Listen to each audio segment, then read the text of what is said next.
Les gars, c'est bon, il faut plus toucher à rien du tout les frères. C'est bon, on a retrouvé la formule qui gagne. On a retrouvé l'équipe type du Barça les gars. L'équipe type du Barça, elle était sous nos yeux depuis le début les frères. C'est l'équipe qui a réussi à gagner 4-1 contre le Bayern. L'équipe qui a gagné 4-1 contre Gérone en début de saison. C'est celle-là les gars, celle qui a joué ce match-là. Tu remplaces juste Fermín López dans le 11 de base. Tu mets Olmo à sa place. C'est bon, t'as ton équipe type. Avec cette équipe-là, avec Olmo aux côtés de Yamal et de Rafinha, avec ce milieu de terrain Pedri Casado, tu peux déplacer des montagnes. Avec cette équipe-là, tu peux avoir peur de personne. Je vous le dis les frères. Avec cette équipe-là, avec ce 11-là, tu peux avoir peur de personne. Et on l'a vu les gars dans ce match parce que ce début de match était très compliqué les frères. Cette première mi-temps était presque dégueulasse, on va pas se mentir. Mais moi je comprends pas des fois la logique d'Hansi Flick les frères. Alors peut-être que voilà, il y avait cette volonté de vouloir faire reposer certains joueurs pour le match contre l'Atlético qui sera hyper important, il n'y a pas de problème là-dessus. Mais Fermín López, malgré les qualités qu'il a, malgré le fait qu'il est bon, on sait bien que c'est pas un joueur qui est fait pour être titulaire actuellement dans cette équipe du Barça, ou en tout cas qui est fait pour être titulaire indiscutable. Aujourd'hui, pour moi, je vous le dis, ce milieu de terrain doit être composé de Olmo, de Pedri et de Casado. C'est aussi simple que ça, les gars. C'est aussi simple que ça. C'est simple. De toute façon, dès qu'on a vu l'entrée d'Olmo, on a vu à quel point cette équipe a changé. On a vu à quel point cette équipe s'est transformée et à quel point cette équipe s'est transcendée. Non seulement par rapport à ce qu'a apporté Olmo dans l'aspect individuel, par rapport à ses différences individuelles qu'il pouvait réussir, mais aussi avec sa capacité à pouvoir te sublimer des Yamal et des Rafinha qui étaient, je vais pas dire mauvais, mais en tout cas qui ont fait un début de match compliqué. D'ailleurs, ceux qui sont tombés sur Rafinha et surtout sur Yamal après le dernier match, les gars, au bout d'un moment, faut redescendre sur terre. Faut un petit peu se calmer. Faut arrêter, les gars. Faut savoir de quoi on parle, de qui on parle, les gars. Parce que je veux bien, sur le dernier match, j'ai été le premier à dire, c'est vrai que Yamal, c'était très décevant. J'ai été le premier à dire sur le fait que, sur le dernier match, pour moi, que ce soit l'un ou l'autre, que ce soit Yamal ou Rafinha, contre le Rayo Vallecano, ils ont déçu.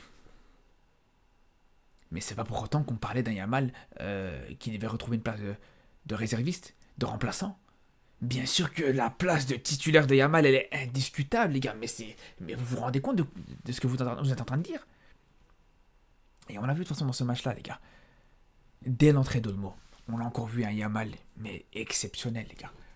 Un Yamal qui t'a absolument tout réussi, qui t'a réussi quasiment tous ses dribbles, qui t'a réussi absolument toutes ses passes. Un Yamal qui est encore une fois sur un match à 8 dribbles réussis sur 13, les gars, je sais pas si vous réalisez. Déjà, on pourrait juste s'arrêter à la passe qui te met à Olmo sur le premier but. Déjà, juste là, tu te rends compte à quel point, encore une fois, il te fait un match exceptionnel, à quel point, encore une fois, il a cette capacité à pouvoir te débloquer la situation. Mais en dehors de ça, les gars, le nombre de dribbles qu'il t'a réussi encore une fois dans ce match, le nombre de fois où il est passé avec énormément de facilité. Bien sûr qu'encore une fois, Yamal, il est indispensable. Je comprends même pas comment c'est possible qu'il y en a qui en ont douté, les gars. La question, c'était pas Yamal ou pas Yamal. La question, c'était qui autour de lui. À partir du moment où tu lui mets une équipe autour de lui, à partir du moment où tu lui mets les meilleurs joueurs à sa disposition à côté de lui, mais tu peux être sûr et certain que tu auras un Yamal qui sera exceptionnel. Quand tu lui mettras un Koundé sur son côté droit et un Olmo dans sa zone au milieu de terrain, tu pourras être sûr et certain que tu vas avoir un Yamal prime, j'ai envie de vous dire, les gars. Pareil pour Rafinha. Rafinha aussi qui a fait un début de match compliqué, mais l'entrée d'Olmo aussi, elle lui a fait énormément de bien, faut le dire. C'est pour ça que, les gars, je vous le dis, Olmo ne doit plus jamais sortir de ce 11, les gars. Même avec une seule jambe. Même s'il se fait amputer d'une jambe, les gars, pour moi, Olmo, il doit continuer à jouer, les frères. Ce joueur est stratosphérique. Je sais pas si on se rend compte à quel point ce joueur est monstrueux. On minimise beaucoup trop ce qu'il apporte au Barça. On minimise beaucoup trop les masterclass qu'il peut t'apporter. Les buts exceptionnels qu'il peut te mettre, les gars. Et encore aujourd'hui, les gars, vous vous rendez compte du but qu'il te met aujourd'hui après cette passe de Yamal. Le fait qu'il reçoit ce ballon dans la surface, dans des petits espaces, et qu'il a cette capacité à pouvoir, en un contrôle, en une touche de balle, directement s'orienter, éliminer l'adversaire, et juste derrière te déclencher une frappe magnifique et te mettre ce but magnifique. Les gars, juste là, on peut se rendre compte à quel point c'est exceptionnel. Juste là, on peut se rendre compte à quel point, aujourd'hui, Olmo t'apporte encore plus de qualité technique, t'apporte encore plus cette touche technique à une équipe qui est déjà très forte, aux côtés des Pedri, aux côtés de Yamal ou de Rafinha. Par contre, bien sûr que dans cette attaque du Barça aujourd'hui, il n'y avait pas tout qui était positif. Et je vous dis la vérité, les gars, franchement, Lewandowski, je commence à saturer, les gars. Je vous dis la vérité. Ça commence à vraiment poser problème. Parce que le nombre de fois où il te déçoit cette saison, ça équivaut au nombre de fois où il répond présent, où il arrive à marquer. Et encore, même les fois où il arrive à marquer, c'est pas pour autant qu'il va réussir à te faire des gros matchs. Même les fois où il va marquer, c'est pas pour autant qu'il va réussir à être bon, où tu pourras être vraiment satisfait de lui. Il faut parler par exemple sur son match contre Alaves, où c'est vrai il marque, mais c'était un petit peu compliqué. Et il y en a encore énormément des matchs comme ça de la part de Lewandowski. Et aujourd'hui les gars, je suis désolé, mais tu peux pas être satisfait. Tu peux pas du tout être satisfait du match de Lewandowski quand tu vois le nombre de ratés encore qu'il te fait. Alors il n'y a pas eu de gros ratés, de gros face-à-face ratés, etc.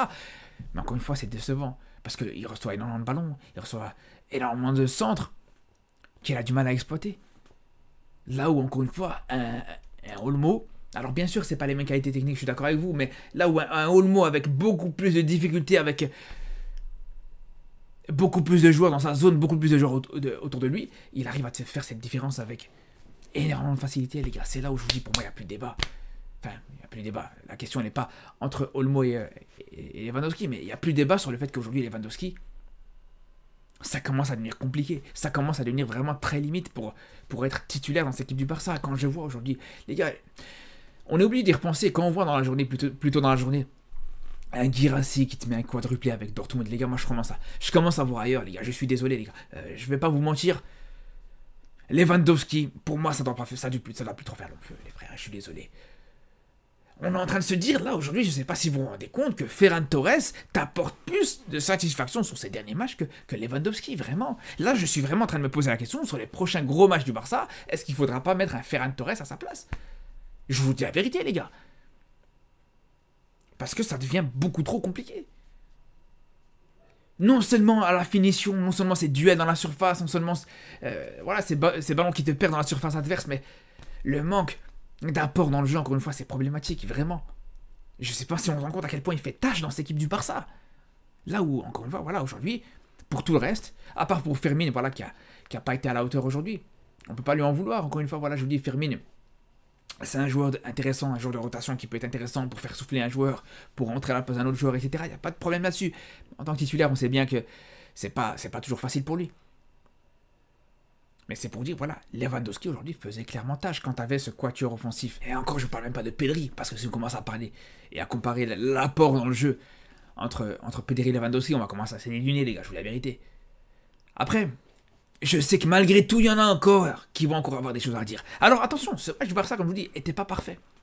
Mais moi, ce qui me rassure un petit peu, c'est que, ok, ce match n'était pas parfait.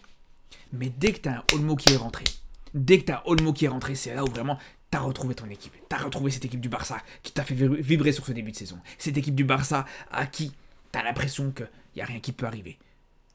On l'a retrouvé. Là où en première mi-temps, tu t'es fait mettre en difficulté. Là où en première mi-temps, si t'as Las Palmas qui ouvre le score, c'est pas du tout un scandale. Je vous dis la vérité, les gars. Et je vous le dis, moi, sur cette première mi-temps, j'étais pas serein du tout. Mais alors là, absolument pas. Après, voilà, maintenant, comme je vous dis, j'espère vraiment que ce 11 ne va plus bouger.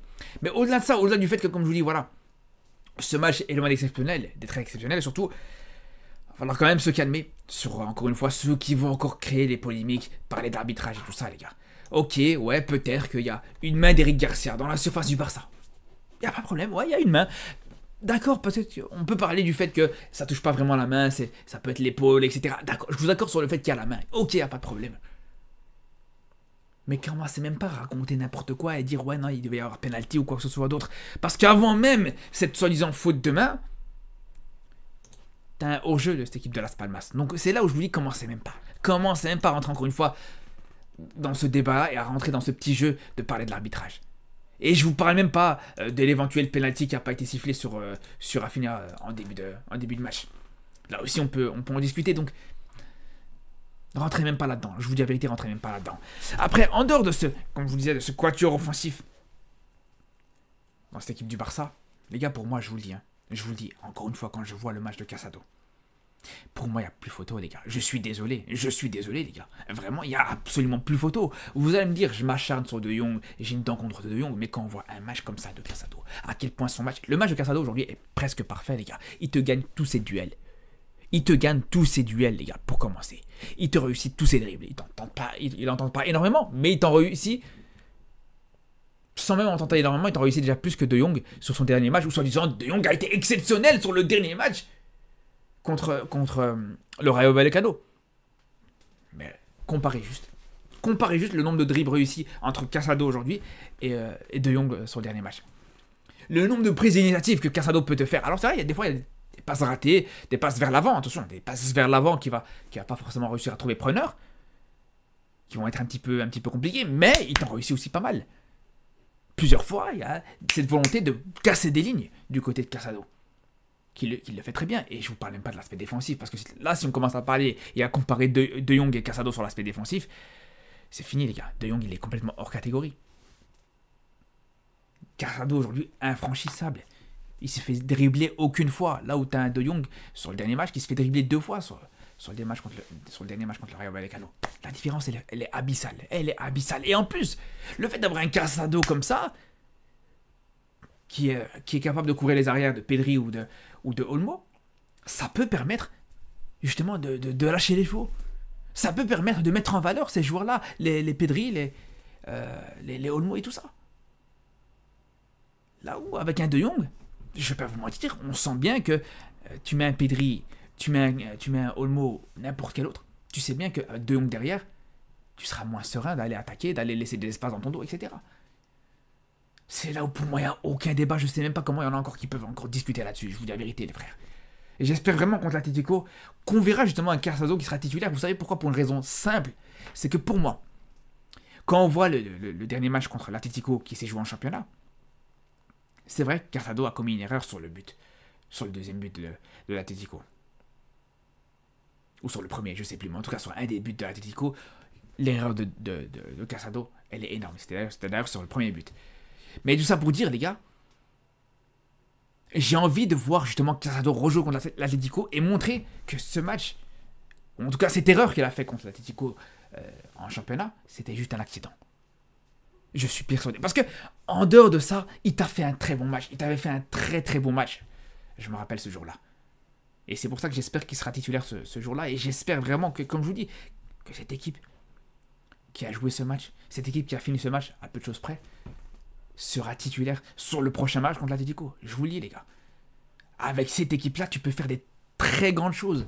Avec encore une fois, Casado, Pedri, Olmo, Yamal, Rafinha et Lewandowski ou Ferran Torres, peu importe. Parce que l'avantage avec une équipe tellement forte techniquement avec ces joueurs-là, tu peux même te permettre d'avoir un Lewandowski qui est mauvais. Tu peux même te permettre ce luxe-là, les gars. C'est là où je vous dis vraiment, il n'y a aucun débat. Vraiment. En tout cas, les frères, j'ai vraiment hâte de voir la suite. Et de voir ce match contre l'Atlético qui aura lieu mardi ou mercredi, je ne sais plus. Mais en tout cas, on aura l'occasion de revenir sur ce match-là. Sur ce, je vous dis à très vite pour de nouvelles vidéos et surtout d'ici là. Prenez soin de vous.